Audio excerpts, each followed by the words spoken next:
两岸风险很高，美中之间的喊话跟呛虾也到了个新高点吗？这个是在香格里拉会议上面的对话。董军，中国大陆的国防部长，第一次在这个国际亮相里面要讲台湾问题，结果呢一直谈，主持人想打断他，想问，那要不要谈谈俄乌啊、中东啊等等？想不到他坚持要讲完这段台海关系的问题，听听他怎么说。I think we understood the point, but can I ask you to perhaps say a word about the Middle East and Ukraine as well? 先把这个台湾问题讲完，因为这是我们核心利益的核心问题。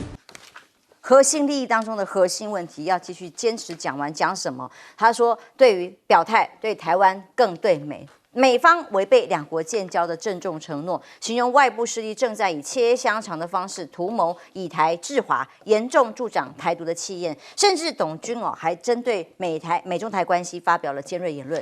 除了批判赖政府是剑指华府，这段谈话其实是讲给美国听的，显示520之后，美中的战略已经互相的持续更深的猜疑之外，台海情势不乐观。他们认为就是美方操控了台海今天局势走到今天。那么香格里拉对话里头，甚至直接批菲律宾在美国的煽动底下才会在仁爱礁碰瓷吗？虽然没有直接讲是谁啦，但是他形容人为的去撞个汽车。我觉得这好像有听亮哥的谈话，亮哥就是这样说的，碰瓷嘛，人为的去撞个汽车，然后倒在那边，给大家造成景象，看到我受伤了，我是受害者。可是环时报道，菲律宾以所谓的确保中国不会在先兵礁岛，就是有各种45天实质准坐滩的做法，是不是在讲这个？是不是在准备创造一种碰瓷的概念？国防部长董军还特别强，有的大国是谁？闯入南海不是霸道行径吗？听听他怎么说。但是你开着车不走大路，你闯到人家家里去了，还不让人家收，还不让采取行动，这叫什么自由啊？如果说这叫航行自由，那我们的法治规则在哪里啊？讲话都很直白，对不对？对象是谁？对着美国讲，对着菲律宾讲，清清楚楚。所以中国警告的是，对美国在南海挑衅行为的克制是有限的所以在这样国际的这个香格里拉对话里头，讲给美国听的就是这个亚太地区部署的弹道飞弹，跟中国发布警告，面对侵犯和挑衅。中国保持了足够的克制，但也是有限度的。这个限度是在警告美国。那当然，这一场会议里头也出现另外一个很受关注的人，叫做泽伦斯基。泽伦斯基一开始被说很意外出现在这里，一开始讲了关于美国的军事援助等等的议题，但他甚至罕见在公开指责中国大陆那指责什么呢？他说，俄国利用中国在该地区的影响力，利用中国的外交官在扰乱和平峰会，没有去参加其实他自己也没去参加。那我们不期望来自中国的军事援助，但是也没有要求他们这么做，不希望中国继续提供俄国国防援助，让我们乌克兰继续被打。董军也直接在回应的时候讲，中方没有协助普京在战争的所作所为。这个时候媒体就问了，那泽连斯基要求跟你见一面，你要见吗？听听他怎么回答。部长您好，您要会见乌克兰总统吗？就是一抹微笑带过了所以要见吗？显然也没有这个意愿。但泽伦斯基直接公开指控他是反驳的那当然，泽伦斯基说要指控大陆提供国防军援的时候呢，有一位徐辉少将跳出来劝泽伦斯基考虑乌克兰人生命的价值到底在为什么而战这个问题要搞清楚。拜登讲过一句话很恐怖，他特别提出来说会支持乌克兰战斗到最后一个乌克兰人。如果战斗到最后一个乌克兰人，乌克兰人民到底为什么而战呢？人都没了，人都死光，只剩下一个人，到底为谁而战？为了拜登吗？亮哥，这是董军在香格里拉会议里面每一个强硬的谈话，甚至也很直白，而且是开战的这样的氛围嘛？亮哥。那个香港01有一篇文章比较董军跟以前4个防长对台湾的发言那他发现有3个地方明显不一样第一个是用词严厉，口气加重他讲到了粉身碎骨，自取灭亡，以前没有讲到这个程度了，没错。那第二个是针对性强，直接点名赖清德，他说国台办大概还会讲说台湾地区领导人，那他是直接指名道姓啊。那第三个是他第一次提到反分裂国家法，就是由防长来讲啊，而且直接讲和平统一的前景正遭到破坏。哦，这个防长不太会这样讲话啦。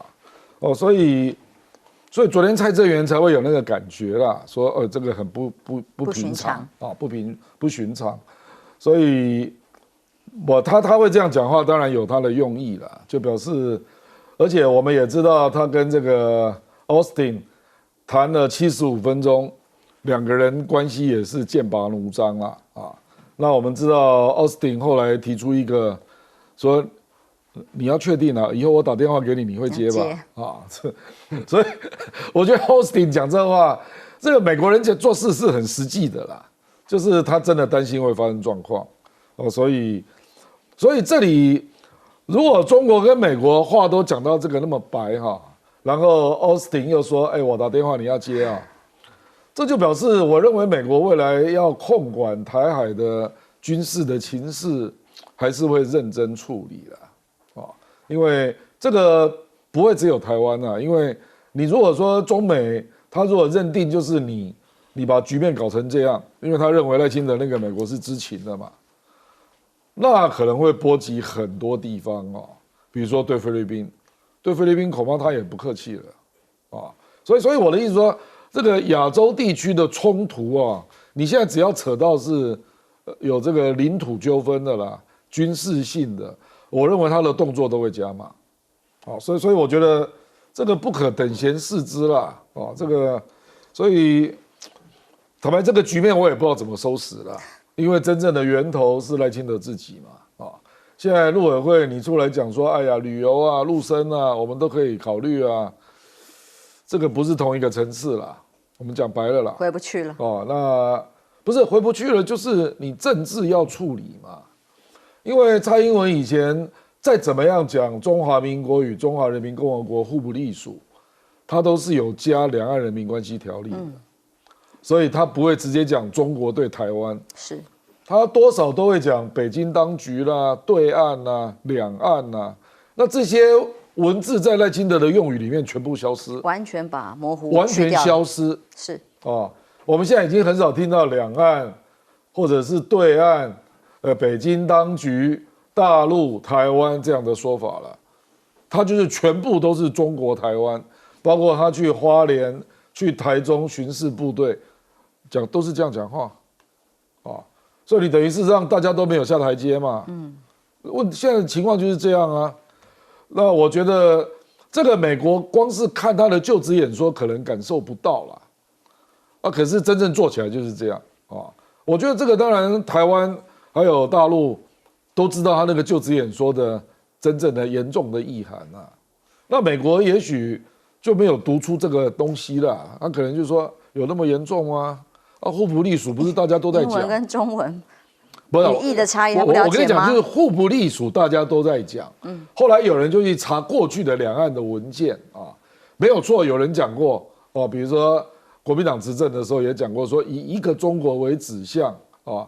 两岸互不隶属，但有前提啊。对，是啊，就是人家都是有前提的，就是都会加上一些模糊的地带，让两岸还有点特别的关系。两岸人民关系条例也是啊，那赖清德是全部都直接都不要，都直接旗帜鲜明这样对着杠嘛，所以你当然找不到回旋嘛。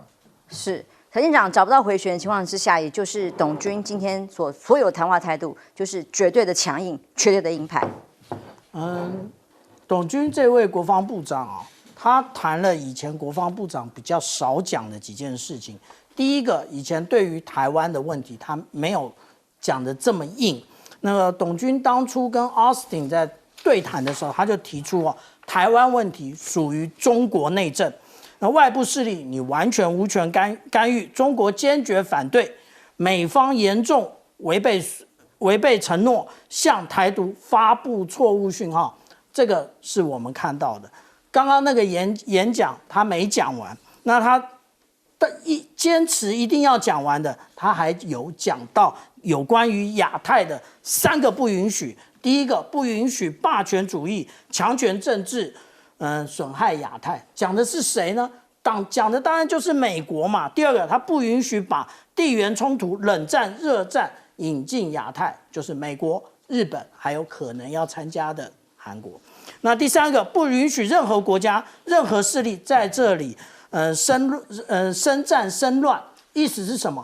中国大陆是要维持和平的，因为我们台湾所受的教育啊，那在之前大家因为国共内战的关系，大家觉得中国大陆在很多国际场合里面是不讲诚信的，但事实恰恰好相反。除了我们在讲说国共内战之外，中国大陆在国际场合里面它是非常有信用的。所以我们下一节会谈有关于中东的问题，就是如此。刚刚讲的那个徐辉少将啊，他其实是国防大学国际防务学院的院长，他不只是这样讲而已，他还很硬气的去对于这个泽伦斯基讲了一段话，我把这段话整个完全的截录下来。第一个，他讲说，他有建议泽伦斯基，你要考虑乌克兰人的生命啊，他到底是为何而战啊？这要搞清楚啊！美国总统拜登曾经说过啊，他觉得非常恐怖，恐怖的原因在哪里？他说他会支持乌克兰打到最后一个乌克兰人，但是如果战斗呢打到最后一个人的话，那乌克兰到底为何而战？都已经没人了。意思是什么？他说这样的战争不过就是你要一直卖弹药嘛，你要一直卖弹药，这个是很可怕的作为。现在大家都说，是无偿给乌克兰的。哦，不，它是有贷款的。那而且有很多部分，不管是波兰或法国或德国提供给乌克兰的这些军备，这部分其实最后他们都还会再向美国补足军备，现在就是这个样。所以这一个大炮一响，真正黄金万两的是哪一个国家？美国。是彬哥，当我们听到董军的谈话，再看看我们赖政府的各种回应，有一种平行时空的感受吗？我觉得董军这次显然是衔命而来的，就是要求他一定要把所有的态度全部讲得非常非常清楚，就是完全没有任何模糊空间。因为以后两岸之间，就是因为赖清德不要模糊空间了嘛，所以就大家都不要模糊空间。就是以后我觉得大陆这边讲话会越来越硬，而且都没有办法转换。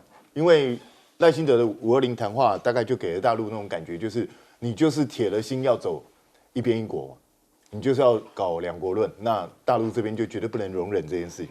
所以我一直觉得啦，赖清德你既然有把握讲这个话，那你就应该要做好准备。就是接下来大陆会采取哪一些步骤，然后你要如何的去应对这一些东西。你身为领导人，你有责任、有义务要去做这样的一个应对。可是目前为止，我都看不到赖清德有什么应对。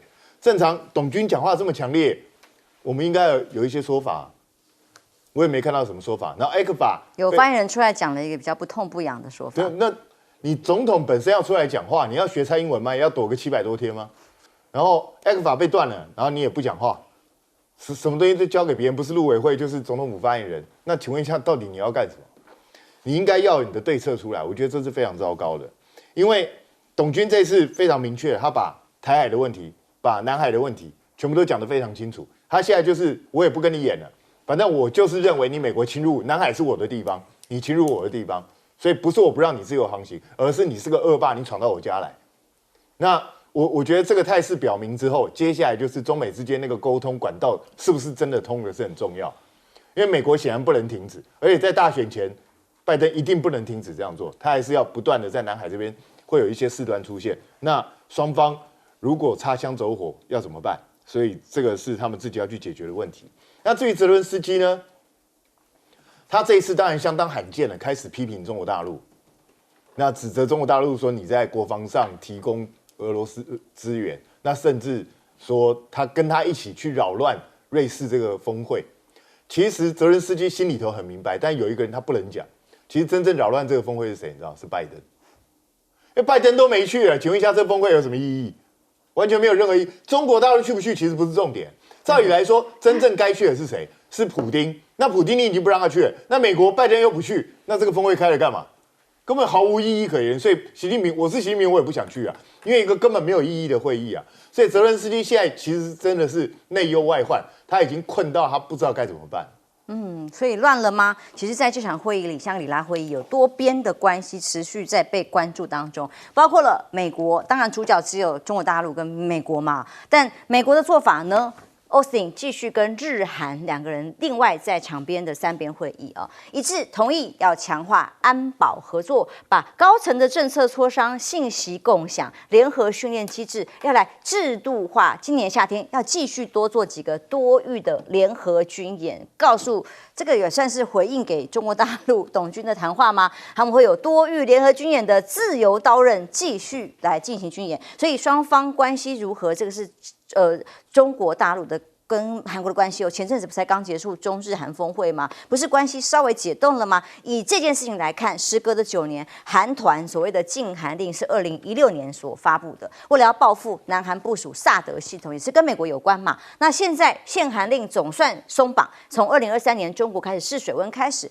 第一个开放叫 K-pop 的这个签售会，近来更有消息说，釜山独立乐团也有机会到北京去办演唱会吗？那韩团哇，这个全球市场就中国打不进去。如果进去这个市场有多大，当然是要咯。所以现在韩国跟中国的关系，除了在这个所谓文化创意产业之外，中国已经成为韩国商品最大输出国了吗？超越了美国哟。这个数据告诉大家，这是5月的贸易数据，中国出口数额113.8亿美元，创2022年韩国10月以来最高值。那美国呢，其实才109.3亿，直接超过去了。告诉大家说，中国跟韩国的关系成为越来越紧密，有反转的迹象。一边虽然也要做军演啦但南韩大邱市长做了一件事情，他公开的表示，台海终将统一，盼获赠大熊猫。那这个大邱市长啊，甚至跟中国驻韩大使见面，在这个谈话里头公开的发布是热切邀请大熊猫来，然后坚持一个中国，台海两岸就是一家人，终将实现统一。那应对下来，在中国的网红有一上传的影片炫耀自己是靖国神社的这个涂鸦便溺的当事人，说反对日本排放核污水，目的是伸张正义。所以这个互相的关系是非常多元，那甚至各自在想办法多边关系在表态嘛。那中东呢，我们继续来看看中国跟阿联酋联合声明要进行军事交流，这是6月2号中国的外交部公布的2国声明。这个声明里面有47点这么多，但其中重点在于中阿愿意在国防、军事、安全领域里面展开经济交流、经验交流，而且计划核能项目跟合作是很重要的，所以代表中国大陆在这一块已经越来越深入，甚至军事上面碰触的范围越来越深入，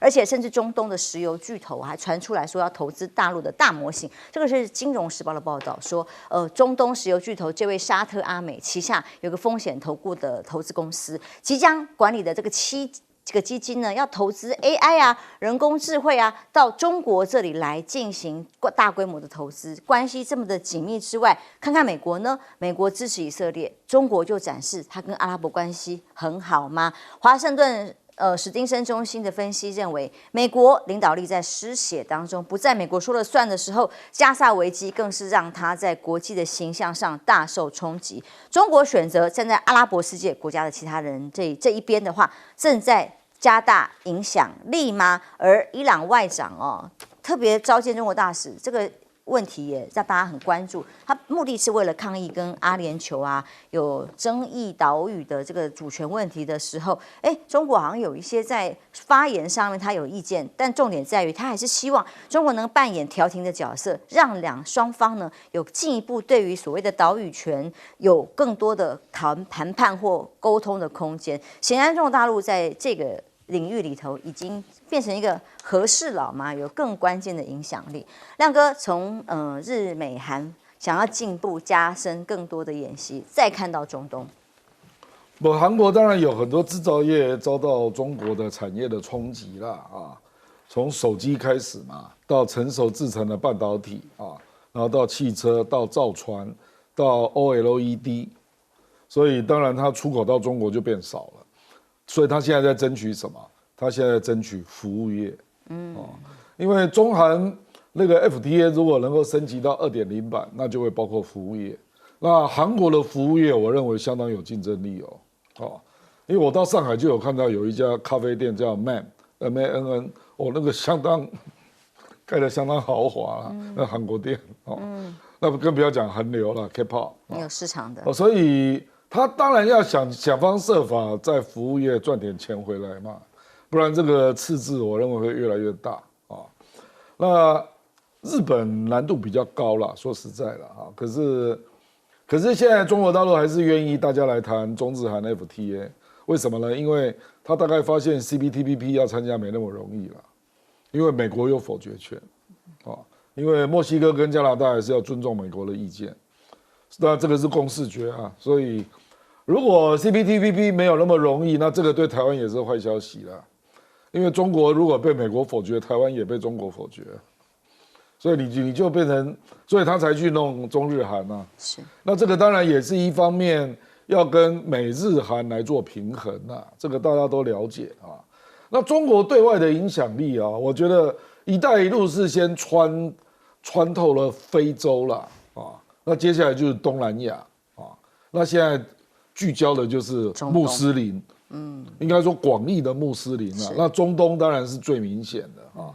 这个就有人讲一个政治笑话了，说拜登2年之内就把中国、俄罗斯、伊朗打在一起，中俄伊嘛，对不对？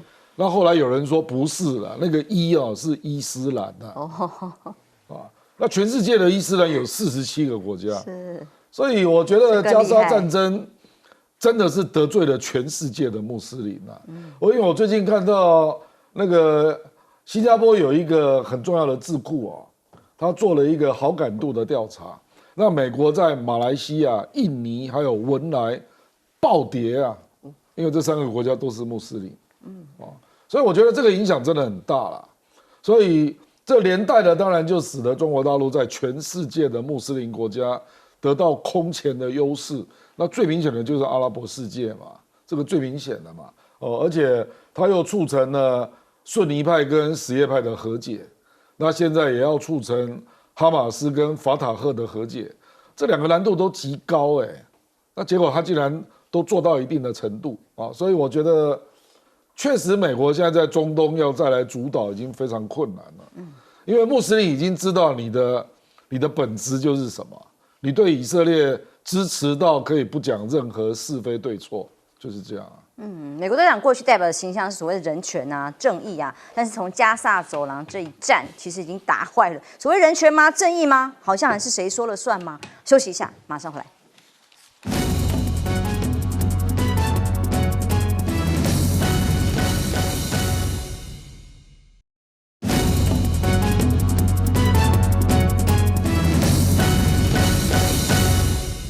加里拉会议里被关注的，就除了董军非常强硬的谈话之外，就是美日韩多边的会议里面说要继续今年夏天继续更多的多边演习跟军事的合作了。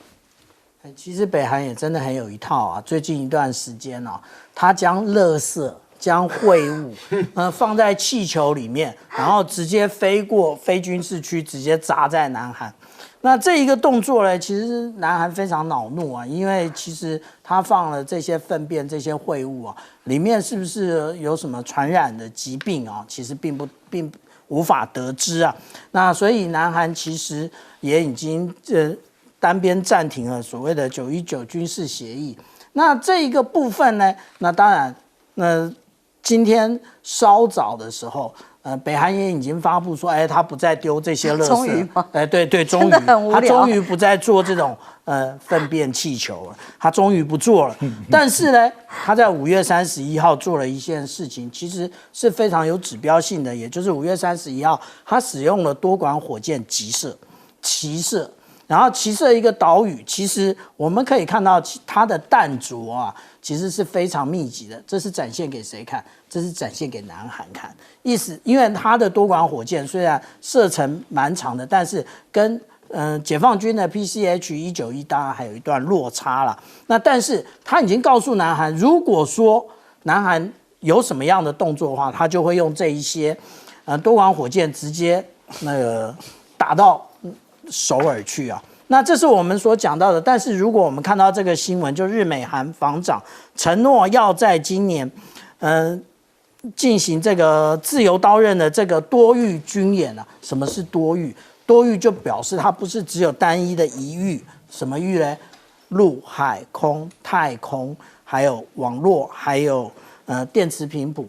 这个已经跟以往的演习不太一样。我们以前看到跟澳洲，我们以前看到美国跟菲律宾都讲叫做什么？叫做共同可操作性的军演。可是他这次讲的叫做多域联合军演，意思也就是他的层级提高了。那韩国呢也跟上这个，也跟着一起做。但是这最重要的目的是在什么？铺路，铺什么路呢？也就是说。在5月10号啊，日本的防卫大臣木原忍他讲说，美日要成立统合作战司令部，而且要设立统合作战司令官。那其实这一次的军演，也就是为了这一个司令部它的一个指挥以及管制做一个铺路的动作啊。那这个为了东北亚也是埋下了不确定的因素。休息一下，马上回来。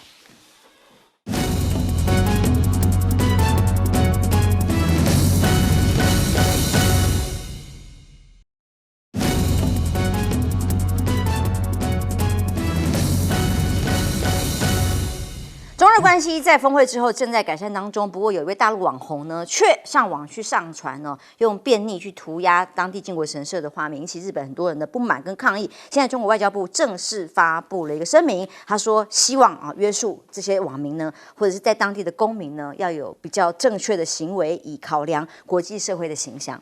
这个事情在日本闹得很大，他们甚至有一个比较激进派的一个医生哦，悬赏1000万日币要抓他，结果呢，没想到这个人已经。据说他一做完这件事，马上就搭飞机回到大陆去了。那所以当然现在这个事情闹得这么大，那大陆方面也出来制止了，是说希望大家在外面你还是要遵守这种相关的规定的，不能去搞这种东西。说实在话啦，就是我觉得每一个人有不同的意识形态，或是有政治上的想法都没关系，但是用这种你说这样是伸张正义吗？我觉得这个只是在发泄个人情绪而已吧。这个对整件事情一点都没有帮助，反而是制造彼此之间的仇恨。我真的觉得这种行为真的是大可不必啊。那实际上呢，包括韩国，你看这个大邱市长好像他一直在积极争取中国大陆的熊猫，对不对？可是实际上韩国最近才刚还给大陆一个熊猫叫福宝，然后结果呢，福宝还回去之后，现在南韩那边在联署抗议。因为那个福宝回去之后，他们好像有帮他做检疫还是干嘛，结果据说这个福宝身上出现脱毛啊，然后那种看起来不是很舒服的感觉，好像健康状况不佳。那因为韩国人当时都很喜欢这个福宝嘛，所以他们现在一大堆，据说超过6万名以上的网友联署抗议，说你们怎么可以虐待福宝？应该怎么样？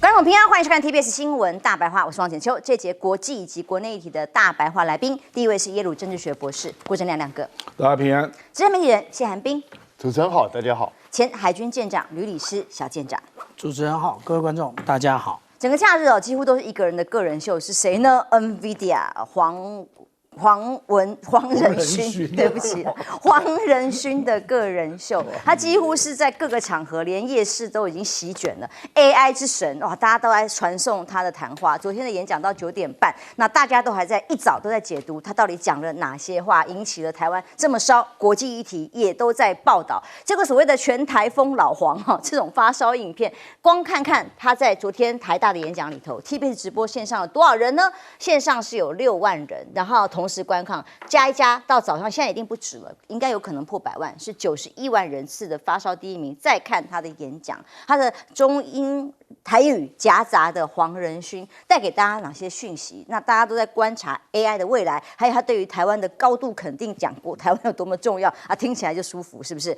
但是呢，绿营这个时候也要用他的谈话来做政治操作吗？居然说闹大了有个蓝白粉，为什么这个是蓝白粉？因为有这个粉专去公布了黄仁勋的身份证字号，然后还把他的这个所谓的省籍籍贯更不是台南人，是台北人等等的来公布了结果特别去强调这个粉专是倾向反绿的过去也公开过巧心各自那可是这个时候硬要说是绿营二分法来讲说，这个就是挺蓝白才会这样对吗？那其实这个不止肉搜过黄仁勋，过去这个 PTT 的创世人也报黑夜奇侠这个粉专啊，也曾经有各种的不同的行为，蓝绿白他都打的，可是呢，现在刻意的在说要NVIDIA 会打要告他哦，就说这跟逆风的乌鸦什么样，都是专门攻击挺台湾的名人造谣账号，这种二分法看起来也是惯用的手法哦，大家相信吗？但问题是王定宇的脸书怎么写呢？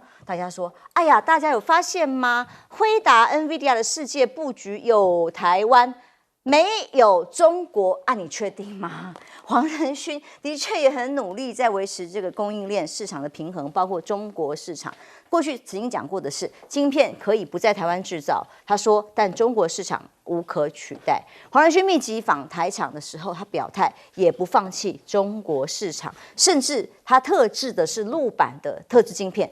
H20预计第2季就要量产，我们更没有忘记他穿上这个东北大花哦，东北2人转跳舞的画面，这也是为了中国市场让当地的员工开心嘛哦，这种当地的在地认同是他一向包装的很温暖的企业家形象。难道今天到了台湾来了之后，这些就别人帮他宣布放弃吗？啊，当然不是啊！哦，所以当绿营在出口转内销的时候，又有几种新的说法哦，例如像美国海军部的前副部长这位约克镇研究所的所长啊，现在媒体嘛投书了《华尔街日报》的这个报道，里面讲的是什么？他说提醒世人啊，对台湾真正的威胁是中国不太可能侵略台湾，但决心颠覆还有操纵台湾的政治哦，这个说法马上就被民进党很开心拿来引用啊，就说可见呐，像傅昆萁去见王沪宁啊，负责台湾政治颠覆啊，这个就是代表在拉拢国民党嘛。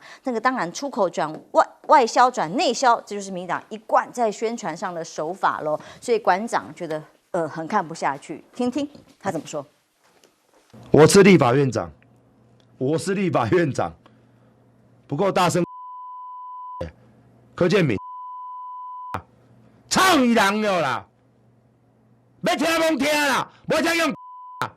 让我继续念，不够大声，会安呢？我不会像韩国瑜这么好声好嘞。我会说柯建铭这听无稀罕包，要听较点的啦。要听我讲较点的，那我就继续念，好不好？我真的没有办法像韩国瑜这样做。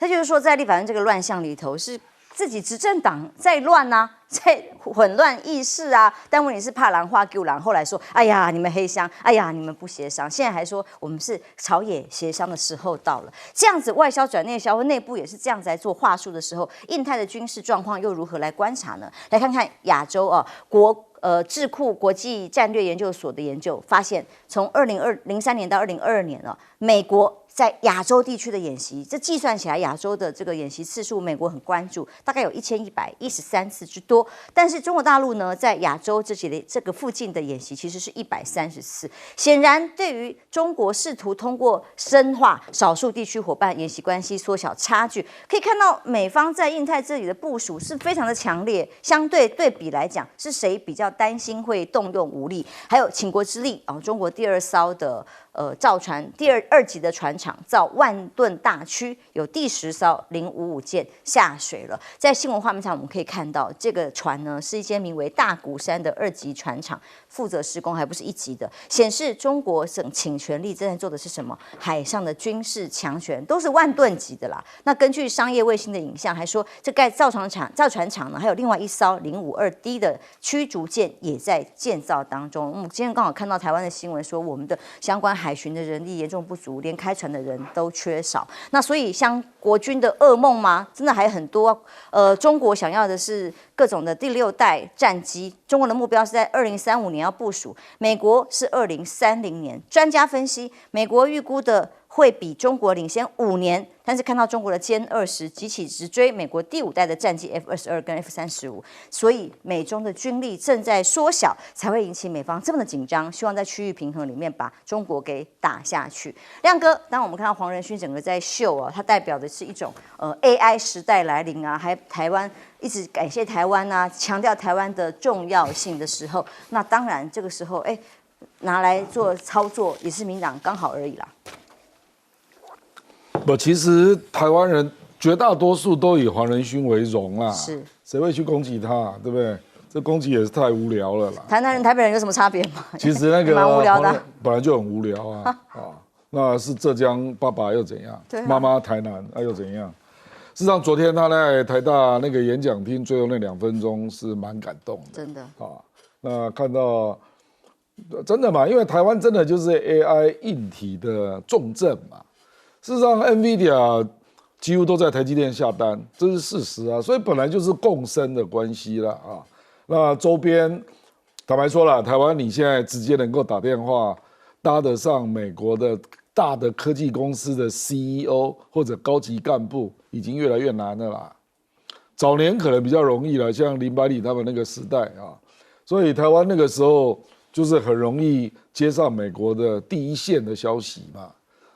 所以黄仁勋或者是苏之峰我说超维啦，这2个当然是台湾的宝贝啊，这个我们就可以比较容易得到第一线的消息，对不对那他事实上也高度依赖台湾的生产，这也是事实嘛。所以这个实在是我不知道在吵什么了这个，因为那个人后来被下架了，就去不暴露那个个资我是觉得有一点大家应该去思考啦，就是说这有2个部分啦，就我们现在都在讲这个 AI 对台湾很重要嘛。赖清德在就职演说也说台湾要推动成为 AI 之岛，对不对？那你有没有觉得很奇怪，为什么赖清德不能跟他见面？就是世界级这么多人来台湾，请问为什么赖清德跟他见不上面？情谊也好啊我为什么见不上？不知道你有没有想过？英特尔的那个 CEO 也来了Kissinger 为什么见不到？为什么都是见到美国的政客？这种世界级的美国的大的科技公司的老板，你为什么见不到？为什么？因为他们不想卷入两岸的纠纷嘛。我跟你讲了，你只要你去那个美国商会，你去看看，如果赖清德去，你看有多少人愿意跟他合照？这是因为他们都是跨两岸的嘛。所以你去想一想，你说黄仁勋会不在乎大陆市场？怎么可能？这睁眼说瞎话嘛！你如果这样讲，那黄仁勋好不容易来台湾，请问为什么赖清德不跟他见面？绝对不是我们总统府不运作跟他见面，是他不想沾到两岸的政治嘛。因为现在两岸关系非常的紧张嘛，事实上就是这样啊。那英特尔也是啊，英特尔现在还在担心它的 CPU 中国大陆的禁用范围会越来越大嘞。所以我说有一些现实面啊，所以有一些人啊，我说比如说王定宇啦，这个就是还是回到了，就是人家不是劝吴思瑶书要多读一点，王定宇你书也多读一点好不好？这个照理讲应该是天大的机会啊！这个 AI 的重镇，几乎所有的大老板都来台湾，结果为什么不跟总统见个面了？不是 AI 内阁吗？我知道啊，所以你就知道，当你把两岸弄得那么紧张的时候，人家很难做人嘛，人家也要做大陆的市场嘛，对不对？那另外一个啦，这个大家也是要了解了 ，AI 产业的耗电率啊，事实上美国已经大概做出研究了 ，AI 产业的耗电，尤其是你如果做伺服器中心，做那个大语言模型的计算，就大模型啊，那是非常耗电的。没错，因为它需要有大量的云端，然后就一直都在算那请问我们经济部有没有把要发展 AI 产业可能增加的发电的量算进来？你有没有算进来美国跟中国没有缺电的问题啊，那台湾没有这个问题吗？所以我是说，我们要提醒几个当然就觉得有点玄机的点，让你注意一下。第一个，为什么赖清德跟这些大咖见不上面？第二个 ，AI 产业如果要在台湾大量发展，电够吗？难道你都只做零组件吗？不做 AI 的最核心的部分吗 ？AI 的最核心部分就是做大模型啊，做各种实际的运用啊。那算力就要在你台湾内部啊。所以我说有一些问题自己要回应啊。亮哥讲出了关键中的关键。所以当他蹭黄仁勋热潮，这2天都是啊，民党要蹭怎么蹭？只能像王定宇这种蹭法呀，他其实没有办法实际接触，那只能用周边的，用黑的模式。我觉得黄仁勋当然他带起一股旋风，而且不是一次，他每一次来都会带起一股旋风。那你说政治人物想要去蹭，或是一些无聊的人士想要去蹭，这个都是一定会发生的事情嘛，因为现在就是流量为王嘛，他流量最大嘛，大家都跟着蹭嘛。那可是你把一个很奇怪的人，然后他其实也是到处在攻击别人的人，然后就把他当作好像是蓝白在野的代表。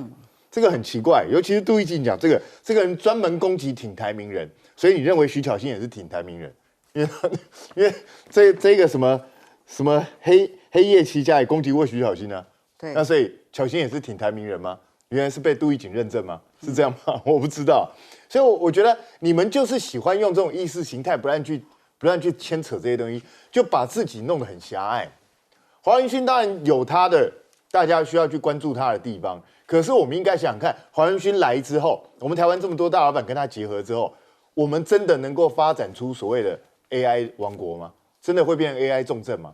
台湾现在可能是 AI 晶片的重镇，可是我们的 AI 发展是重镇吗？对，这完全是两回事是幕后工程啊。是啊，我们是代工重镇，零组件重镇。对啊，你要知道，世界最近才做了一个评比啊 ，AI 世界排名第一是谁？想当然美国。第二是谁？你知道？中国大陆。台湾排第几？你知道？26。所以我们重镇在哪里？那我们准备投入多少预算去把自己变成重镇？除了代工之外，我们最近听说那个中央研究院才准备有一个计划，也要去弄几十组高阶晶片，准备把它做阵列。然后你知道要花多少钱吗？几千万而已。几千万，你跟人家搞什么台币哦？几千万台币，你去跟他搞什么 AI 重镇啊？人家现在随便动辄都是上百亿美金在搞。那所以我们只打算花这么一点点钱，你怎么可能变成 AI 重镇呢？我觉得今天会不会变成 AI 重镇？我们看卓荣泰嘛，他总预算案他怎么提嘛？你如果要变成 AI 重镇，你势必要投注大量的资源在这些地方嘛。尤其法规很多要配套，你相关法规也要跟着修改啊，是，不然它很多东西都绑手绑脚。但是你觉得卓荣泰会做这件事吗？我非常的怀疑。所以不要用嘴巴讲，而是要看实际行动去论断。那至于说强调这些中国威胁论啊，或者说这个辉达不会在大陆啦，如果辉达不会在大陆的话，他现在干嘛绞尽脑汁想要设计出一个能够符合美国法规又中国大陆又愿意买的晶片？他干嘛做这件事？他就不要卖给中国大陆就好了。可是问题是，人家黄仁勋的想法跟你不一样啊。那所以我觉得很多东西哦，都是我们的政客都把所有的东西都牵涉到意识形态，都去整个搞拧。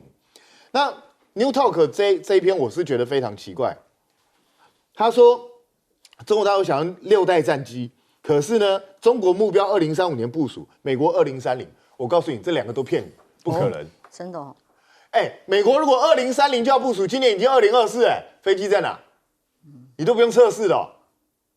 你要先进战机，你可能要花10年以上的时间慢慢去测试它。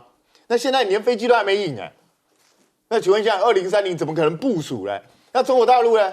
中国大陆现在应该是在研发，没有错。你时机也没出来啊，你短短10年之后你就要部署，哪有这么容易的事情？所以我真的觉得不要把军事科技当游戏，军事科技都是玩命的东西，千万不要乱扯。黄仁勋2次演讲主题就是跑起来吧，不要再走了因为 AI 时代是一个革命的时代，赶快追上。但台湾跑起来了吗？昨天晚上大家都跑起来了，大家都在看黄仁勋演讲的直播啊。那在这直播里面，他讲到加速运算的算力通膨，那也就是说，未来其实都是在 AI。但是有一件事情，为什么我们讲到 TVBS 它的这个连线的人数这么多啊？因为他即时口译，而且因为我有比较他的即时口译跟黄仁勋直接用英文演讲，其实内容非常吻合啊。那它不像其他的，有的是用那个 Google 直接在那边在那边翻译啊，其实翻译的不怎么样。好，那接下来我们来讲到除了算力通膨还有什么？还有造舰通膨啊，造舰通膨在对岸啊。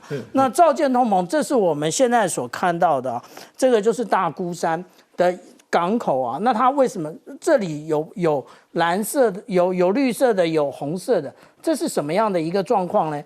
其实我们这样看啊，它的绿色的部分啊，其实也就是055的万吨驱逐舰。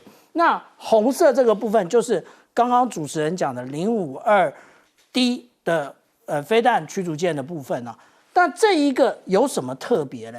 也就是它其实不是一线造船厂啊，一线造船厂在东北，也就是大连造船厂，然后在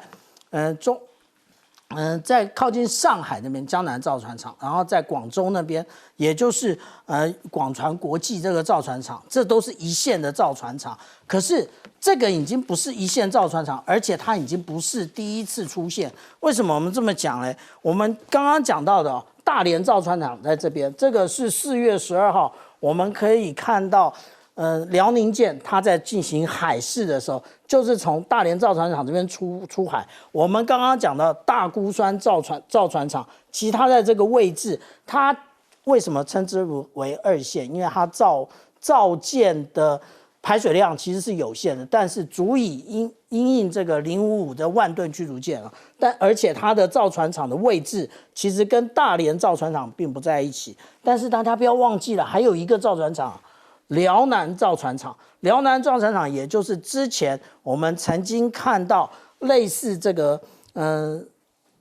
北欧的这个 Visby 的这种巡防舰啊，那它其实应该是巡防艇啊，那它也其实这是一个新的造舰工程。那只有这样吗？这样子有很吓人吗？小舰长，你真的值得讲说造舰通膨吗？好，我们接着继续看啊，这个就是江南造船厂。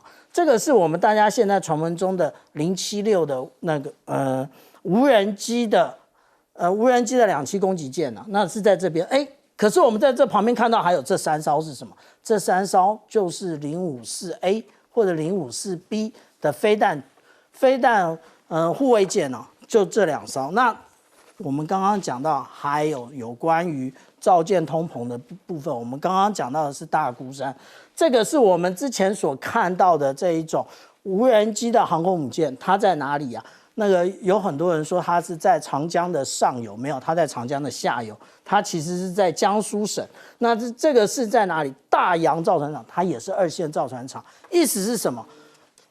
中国大陆的造舰的数量已经多到它的1线造船厂来不及造，然后已经把部分的产能交给2线船厂。这个其实就是技术扩散，然后让产能整个提升。这个是美国最害怕的一件事。